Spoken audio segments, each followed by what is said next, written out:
ಇವಾಗೊಂದು story ಹೇಳ್ತೀವಿ ನಾವು. ಈ ವಿಚಾರಕ್ಕೆ ಸಂಬಂಧಪಟ್ಟಂತೆ ಯಾರೇ ಈ ಸ್ಟೋರಿ ನೋಡ್ತಾ ಇದ್ದರೂ ಕೂಡ ಸ್ವಲ್ಪ ಗಮನ ಇಟ್ಟು ಈ ಸ್ಟೋರಿಯನ್ನು ಅಬ್ಸರ್ವ್ ಮಾಡಿ. ವಿಷಯ ಇಷ್ಟೇ, ರಿಹ್ಯಾಬಿಲಿಟೇಷನ್ ಸೆಂಟರ್, ಪುನಶ್ಚೇತನ ಕೇಂದ್ರಗಳು ಅಥವಾ ಚಟ ಬಿಡಿಸುವಂಥ ಕೇಂದ್ರಗಳು ಅಂತ ಇವೆ. ಎಲ್ಲವೂ ಹೀಗೆ ಇದೆಯಾ? ನಾನು ಅದು ಎಲ್ಲವೂ ಅಂತ ಹೇಳಲ್ಲ. ಅದರಲ್ಲಿ ಬಹುಪಾಲು ರಿಹ್ಯಾಬಿಲಿಟೇಷನ್ ಸೆಂಟರ್ಗಳ ಬಗ್ಗೆ ಬರ್ತಿರ್ತಕ್ಕಂಥ ದೊಡ್ಡ ಕಂಪ್ಲೇಂಟ್ ಏನು ಅಂತ ಹೇಳಿದ್ರೆ, ಈ ಚಟ ಬಿಡಿಸೋಕ್ಕೆ ಅಂತ ಇದರೊಳಗಡೆ ಜನಗಳನ್ನ ಹಾಕ್ಬಿಡ್ತಾರೆ. ಇವನು ಸಿಗರೇಟ್ ಸೇರ್ತಾನೆ, ಇವನು ಗಾಂಜಾ ಸೇರ್ತಾನೆ, ಇವನು ಕುಡಿತಾನೆ, ಇವನು ಎಲ್ಲಂದ್ರಲ್ಲಿ ಕುಡಿದು ಗಲಾಟೆ ಮಾಡ್ತಾನೆ, ಮನೆ ಮುಂದೆ ಬಿದ್ದಿರ್ತಾನೆ, ಮಾನ ಮರ್ಯಾದೆ ಕಳೀತಾನೆ, ನಮ್ಮ ಫ್ಯಾಮಿಲಿದ್ದು, ನಮಗೆ ಇವನಿಂದ ನೆಮ್ಮದಿ ಇಲ್ಲ. ಏನು ಮಾಡಿಬಿಡ್ತಾರೆ ಅಂಥವ್ರು ತೊಗೊಂಡು ಹೋಗ್ಬಿಟ್ಟು ಇವನಿಗೆ ಸಿಗರೇಟ್ ಬಿಡಿಸಿ, ಇವನಿಗೆ ಡ್ರಿಂಕ್ಸ್ ಬಿಡಿಸ್ಬಿಡಿ, ಅದೇನೋ ಪಾನ್ ಪರಾಗೋ ಗುಟ್ಕಾನೋ ಅದೇನೋ ಹಾಕೋತಾನೆ, ಅದನ್ನು ತಪ್ಪಿಸಿ, ಇದಕ್ಕೋಸ್ಕರ ಅವನು ಕದೀತಾನೆ, ನಮಗೆ ನೆಮ್ಮದಿ ಇಲ್ಲಂಗೆ ಆಗ್ಬಿಟ್ಟಿದೆ ಅಂತ ಸೇರಿಸ್ತೀರ. ಇದರದ್ದು ನೆಕ್ಸ್ಟ್ ವರ್ಷನ್ ಇದೆಯಲ್ಲ, ಫಸ್ಟ್ ಹಾಫು ನಿಮ್ಮ ಕಥೆ ಇದು. ನಿಮ್ಗೆ ಆಗ್ತಿರ್ತಕ್ಕಂಥ ಮಾನಸಿಕ ಹಿಂಸೆ, ಹಣ ಕಳ್ಕೊಳ್ಳೋದು, ಗೋಲ್ಡು, ಮನೆ ಪಾತ್ರೆ ಪಗಡಿ ಎಲ್ಲ ಅಡ ಇಟ್ಬಿಡ್ತಾರೆ, ಇದೆಲ್ಲ ಇದೆಯಲ್ಲ, ಇದೊಂದು ಭಾಗ. ಆ ರಿಹ್ಯಾಬ್ ಸೆಂಟರ್ಗೆ ಸೇರಿದ ಮೇಲೆ ಅವರ ಪರಿಸ್ಥಿತಿ ಇದೆಯಲ್ಲ, ಇದ್ರ ಬಗ್ಗೆ ನಿಮ್ಗೆ ಯಾರ ಬಳಿ ನಿಮ್ಮ ಬಳಿಲಿ ಎಕ್ಸಾಕ್ಟಾಗಿ ಮಾಹಿತಿ ಇದೆ ಅಂತ ಹೇಳಿದ್ರೆ, ಆ ಚಿತ್ರಹಿಂಸೆ, ಆ ನರಕ, ರಿಹ್ಯಾಬ್ ಸೆಂಟರ್ರ ಜೈಲ ಅಂತ ಬಂದಾಗ ಆ ರಿಹ್ಯಾಬ್ ಸೆಂಟ್ರಲ್ಲಿರೋರನ್ನ ಏನಾದ್ರು ಕೇಳಿಬಿಟ್ರೆ ನೀವು, ನನಗೆ ಇದಕ್ಕಿಂತ ಜೈಲ್ ಮೇಲೂ ಸಾರ್ ಅಂತಾರೆ. ಕೆಲವರು ಮಾತಾಡ್ತಾರೆ, ಸರ್ ನನ್ನನ್ನು ಸಾಯಿಸ್ಬಿಟ್ರೂ ಚಿಂತೆ ಇಲ್ಲ, ಇಲ್ಲಿ ಮಾತ್ರ ಇರಲಾರೆ ಸಾರ್. ಯಾಕೆ ಯಾಕೆ ಅಂತ ಪ್ರಶ್ನೆ ನೋಡಿ. ಅಮ್ಮನ ಮರ್ಯಾದೆ ಹೋಗ್ತಾ ಇದೆ ಮನೆಯಲ್ಲಿ, ಮಕ್ಕಳ ಮರ್ಯಾದೆ ಹೋಗ್ತಾ ಇದೆ, ಇವನಿಂದ ನೆಮ್ಮದಿ ಇಲ್ಲ, ಹಣ ಹೋಯಿತು, ಇದೆಲ್ಲ ಇದೆ.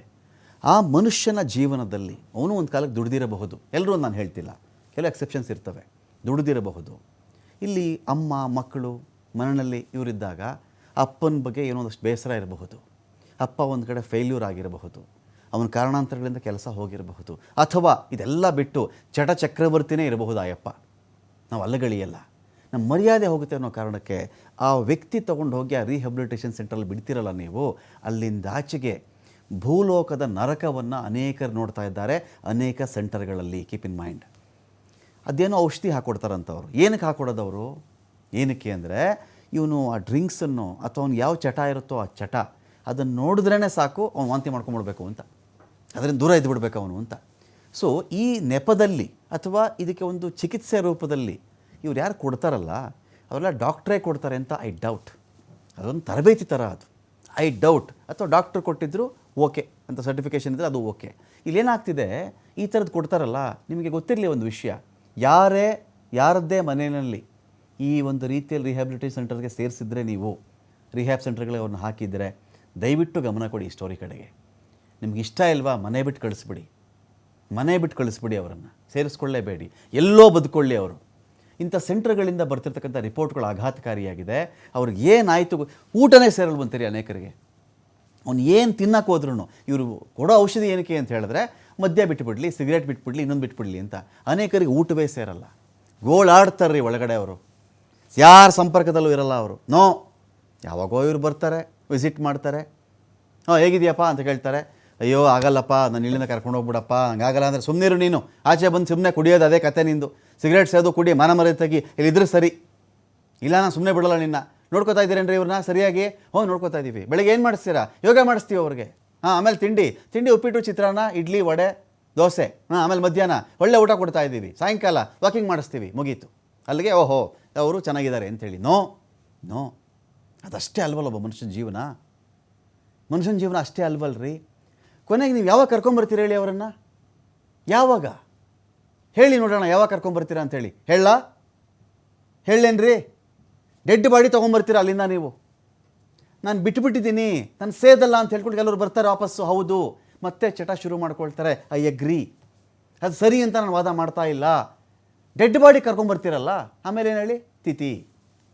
ತಿಥಿ ಜೋರಾಗಿ, ಅಯ್ಯೋ ಅಂಥ ಮಹಾರಾಯ ಎಷ್ಟು ಚೆನ್ನಾಗಿದ್ದಪ್ಪ ದೊರೆ, ನನ್ನ ರಾಜ ಹೋಗ್ಬಿಟ್ಟೆನಪ್ಪ. ಜನ ಸೇರೋದು, ಶಾಮಿಯಾನ ಮಣ್ಣು ಮಾಡಿ, ತಿಥಿ ಕರೀರಿ, ಊಟ ಮಾಡಿ, ತಲೆ ಬೋಳಿಸ್ಕೊಳ್ಳಿ, ಮುಗೀತಾ? ಎಂಡ್. ಈ ರಿಹ್ಯಾಬ್ ಸೆಂಟರ್ಗಳಿಗೆ ನೀವು ಬಿಡುವ ಅಷ್ಟರಲ್ಲಿ ಅನೇಕರಿಗೆ ಒಳ್ಳೆ ಕಾಳಜಿ ಇರಬಹುದು, ಸುಧಾರಿಸ್ಕೊಂಡು ಬರಲಿ ಮನುಷ್ಯ ಅಂಥೇಳಿ. But in most of the cases ಅಲ್ಲಾಗ್ತಿರೋದೇನು ಅಂದರೆ, ಇವನಿಂದ ನಮಗೆ ಮುಕ್ತಿ ಬೇಕು, ಒಂದು ಕಡೆ ಹಾಕ್ಬಿಡೋಣ, ತಿಂಗಳಿಗೆ 5,000 6,000 ಕೊಟ್ಟುಬಿಡೋಣ, ಅಲ್ಲಿಗೆ ದಿ ಎಂಡ್. ಆ ಮನುಷ್ಯನ ಎಂಡ್ರಿ ಅದು. ಅವನು ಸುಧಾರಿಸಿದ್ದೀನಿ ಅಂದರೂ ಒಪ್ಪಲ್ಲ, ಇವ್ರು ನಂಬಲ್ಲ, ಸುಧಾರಿಸಿಲ್ಲ ಅಂದರೂ ಇವ್ರು ನಂಬಲ್ಲ. ಕೆಲವು ಬಾರಿ ಅವ್ರು ರಿಪೀಟೆಡ್ ಒಬ್ರು ವಾಪಸ್ಸು ಬರ್ತಾರೆ, ಸ್ವಲ್ಪ ದಿನ ಇರ್ತಾರೆ, ಹಬ್ಬಕ್ಕೆ ಕರ್ಕೊಂಬರೋದಂತೆ ಕೆಲವ್ರನ್ನ. ಹಾಂ, ಮನೆಗಳಿಗೆ ಹಬ್ಬಕ್ಕೆ ಕರ್ಕೊಂಬರೋದು, ಯುಗಾದಿ, ಹಾಂ ಯುಗಾದಿ ಕರ್ಕೊಂಬಂದ್ಬಿಡಪ್ಪ ನಿಮ್ಮ ಅಪ್ಪನ, ಮಗಳು ಹೋಗೋದು ಕರ್ಕೊಂಬರೋದು, 2 ದಿನ ಇಲ್ಲಿ ಹಬ್ಬ ಎಲ್ಲ ತೋರಿಸೋದು, ಎಲ್ಲರೂ ಹಬ್ಬ ಜೋರಾಗಿ ಮಾಡಿದ್ವಿ ಅಂತ ಹೇಳೋದು, ಮತ್ತೆ ತೊಗೊಂಡು ಅಲ್ಲೇ ಕೂಡ ಹಾಕೋದು. ಇದು ಬೇಡ ರೀ, ಇದು ಭಾಳ ಹಿಂಸೆ ಅನ್ನಿಸ್ತಿದೆ. ಇಲ್ವಾ ಈ ಥರ ರಿಹ್ಯಾಬ್ ಸೆಂಟರ್ಗಳಲ್ಲಿ ನಿಮಗೊಂದು ಮಾನಿಟ್ರಿಂಗ್ ಇರಲಿ, CCTV ಆ್ಯಕ್ಸಸ್ ನೀವು ಇಟ್ಕೊಳ್ಳಿ, ಏನು ನಡೀತಿದೆ, ಅವ್ರನ್ನ ಹೇಗೆ ನೋಡ್ಕೊಳ್ತಾ ಇದ್ದಾರೆ, ಅಂದರೆ ಟೈಮ್ ಟು ಟೈಮ್ ನಿಮಗೆ ಅದರ ಮಾನಿಟ್ರಿಂಗ್ ಇರಲಿ. ಅದ್ರ ಬಗ್ಗೆ ಅವ್ರು ಸರಿಯಾಗಿ ನೋಡ್ಕೊಳ್ತಾ ಇದ್ದಾರಾ ಇಲ್ವಾ, ಔಷಧಿ ಅವ್ರಿಗೆ ಓಕೆ ಆಗ್ತಿದೆಯಾ, ಅವ್ರಿಗೆ ಊಟ ಸೇರ್ತಿದೆಯಾ ಇಲ್ವಾ, ಚಟ ನಿಜವಾಗ್ಲೂ ಬಿಡ್ತಾ ಇದ್ದಾರಾ. ಚಟ ಮಾಡಲಿ ಅಂತ ನಾನು ಸಪೋರ್ಟ್ ಮಾಡ್ತಾ ಇಲ್ಲ, ನಾನು ಮಾಡೋದೂ ಇಲ್ಲ. ಆದರೆ ಇಂಥ ಸೆಂಟ್ರ್ಗಳಿಗೆ ಹಾಕಿಬಿಟ್ಟಾಗ ಅರಣ್ಯ ರೋದನ ಆಗಬಾರ್ದ್ರಿ ಅವರ ಕೂಗುಗಳು. ಅವನು ಮನುಷ್ಯನೇ, ನಿಮ್ಮಂತೆ ಬದುಕಕ್ಕೆ ಅವನಿಗೂ ಹಕ್ಕಿದೆ. ಇದು ಲೀಗಲ್ಲೋ ಇಲ್ಲೀಗಲ್ಲೋ ಚೆಕ್ ಮಾಡೋಣ ಅದ್ರ ಬಗ್ಗೆ. ಲೀಗಲ್ಲ ಇದು, ಇಲ್ಲೀಗಲ್ಲ, I don't know, I cannot comment right now. Check ಮಾಡ್ತೀನಿ ಅದ್ರ ಬಗ್ಗೆ, ಯಾವ ಥರ ಈ ಕಥೆಗಳು ನಡೀತಿದೆ, ಎಷ್ಟು ಲೀಗಲ್ಲು ಎಷ್ಟು ಇಲ್ಲೀಗಲ್ ಅಂಥೇಳಿ. ಆದರೆ ಆ ಮನುಷ್ಯನ ಇಡೀ ಜೀವನ, ಎಲ್ಲರೂ ಮುದುಕರನ್ನೇ ಹಾಕಲ್ಲ ಅಲ್ಲಿ. 75 ಮುದುಕರನ್ನ ಹಾಕಿದ್ರು ನಾನು ಇದೇ ಬಾದ, ಮುದುಕರನ್ನ ಹಾಕಿದ್ರೆ ಸತ್ತೋಗ್ಬಿಡ್ಲಿ ಅಂತ ಅವರು. 50 ವರ್ಷನವರು, 40, ಈ ಮನುಷ್ಯ ಸತ್ತೋಗಿದ್ದಾನೆ 42 ವರ್ಷದವನು. 42 ವರ್ಷ ಒಂದು ಏಜ್ ಏನ್ರಿ? ಗಂಡಸೊಬ್ಬನ ಜೀವನ ಶುರುವಾಗದೆ 40 ವರ್ಷದ ಮೇಲೆ ಅಂತ ಮಾತಾಡ್ತಾರೆ. ರಿಹ್ಯಾಬ್ ಸೆಂಟ್ರಲ್ಲಿ ಮತ್ತೊಂದು ಸಾವಾಗಿದೆ. ಅಲ್ಲಿ ಕೈಕಾಲು ಕಟ್ಟಿಬಿಟ್ಟು ಚಿತ್ರಹಿಂಸೆ ಕೊಟ್ಟಿರ್ತಕ್ಕಂಥ ಆರೋಪ ಇದೆ. ಕೇರಳ ಮೂಲದ 42 ವರ್ಷದ ಮನೀಶ್ ಎಂಬ ವ್ಯಕ್ತಿ ಸಾವನ್ನಪ್ಪಿರೋದು ಮಾದನಾಯಕನಹಳ್ಳಿ ಬಳಿಯ ಅಮ್ಮೂಸ್ ರಿಹ್ಯಾಬ್ ಸೆಂಟರ್.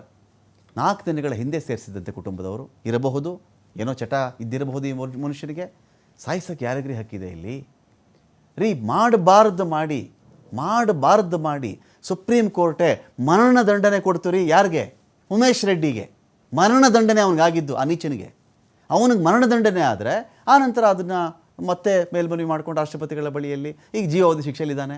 ಅವನಿಗೆ ಹಾಗಿರಬೇಕಾದ್ರೆ ನಾನು ಚಟ ಕಲ್ತುಬಿಟ್ಟೆ, ಸಿಗರೇಟ್ ಕಲ್ತುಬಿಟ್ಟೆ, ಕುಡಿಯೋದು ಕಲ್ತುಬಿಟ್ಟೆ ಅನ್ನೋ ಕಾರಣಕ್ಕೆ ಈ ಥರ ನಡೆಸ್ಕೊಳ್ಳೋದಿದೆಯಲ್ಲ, ರಾಂಗ್.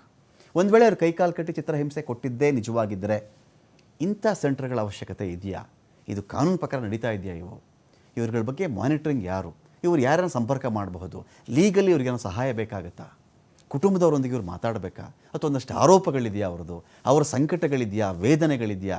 ಅದನ್ನು ಕೇಳಕ್ಕೆ 2 ಕಿವಿ ಇರಬೇಕ್ರಿ. ಇದು ಅಮಾನುಷ, ಇದು ಅಮಾನುಷ. ವಾರದ ಹಿಂದೆ ಒಬ್ಬ ಯುವಕ ಸತ್ತೋಗಿದ್ದಾನಲ್ಲಿ. CIDಗೆ ವರ್ಗಾವಣೆಗೊಂಡಿದ್ದಂತಹ ಯುವಕನ ಅನುಮಾನಾಸ್ಪದ ಸಾವು. ಇಂಥ ಹೊತ್ತಲ್ಲೇ ರಿಹ್ಯಾಬ್ ಸೆಂಟ್ರಲ್ಲಿ ಮತ್ತೊಂದು ಸಾವಾಗಿದೆ. ಇಲ್ಲಿ ಘಟನೆ ಸಂಬಂಧವಾಗಿ ಮಾದನಾಯಕನಹಳ್ಳಿ ಪೊಲೀಸ್ ಠಾಣೆಯಲ್ಲಿ ಪ್ರಕರಣ ದಾಖಲಾಗಿದೆ. ನನ್ನ ರಿಕ್ವೆಸ್ಟ್ ಇದು, ಮಾದನಾಯಕನಹಳ್ಳಿ ಪೊಲೀಸ್ ಠಾಣೆಯಲ್ಲಿ ಎಲ್ಲ ರಿಹ್ಯಾಬ್ ಸೆಂಟರ್ಗಳು ಇದೇ ಥರ ವಾದ ಮಾಡ್ತಾ ಇಲ್ಲ. ಆದರೆ ಬಹುತೇಕವು ಒಂದು ಕಡೆ ಹಣ ತೊಗೋತಾರೆ, 6,000 7,000, ಒಂದು ತಿಂಡಿ 2 ಊಟ ಅಷ್ಟೆಲ್ಲ ರೀ ಮನುಷ್ಯನ ಜೀವನ. ಭಾವನೆಗಳಿವೆ, ಬದುಕಿದೆ, ಮೊಮ್ಮಕ್ಕಳಿದೆ, ಆತನಿಗೆ ಮಕ್ಕಳಿದ್ದಾರೆ, ಅವನು ಪರಿಸರ ಆಚೆ ನೋಡಬೇಕು, ಆಚೆ ಅವನು ಓಡಾಡಬೇಕು, ಅವನು ಬಸ್ಸಲ್ಲಿ ಓಡಾಡಬೇಕು, ಆಚೆ ಬರಬೇಕು, ಅವನು ಒಳ್ಳೆಯದು ಕೆಟ್ಟದ್ದು ಮನೆಗಳ ಕೆಲಸ ಕಾರ್ಯಗಳಲ್ಲಿ ಭಾಗಿಯಾಗಬೇಕು, ಅವನು ಸಂಭ್ರಮಗಳಲ್ಲಿ ಆ ಮನುಷ್ಯ ಇರಬೇಕು, ಸೂತಕದಲ್ಲಿ ಆ ಮನುಷ್ಯ ಇರಬೇಕು. ನಿಮ್ಮನ್ನು ಮದುವೆ ಆಗಿದ್ದಾನೆ ಅನ್ನೋ ಕಾರಣಕ್ಕೆ, ನಿಮ್ಗೆ ಅವನು ಜನ್ಮ ಕೊಟ್ಟಿದ್ದಾನೆ ಅನ್ನೋ ಕಾರಣಕ್ಕೆ ಏನು ಬೇಕಾದರೂ ಮಾಡುವಂಥ ರೈಟ್ಸ್ ಯಾರಿಗೂ ಇಲ್ಲ ರೀ. ಇದು ಅಮಾನುಷ, ಇದು ಅಮಾನುಷ.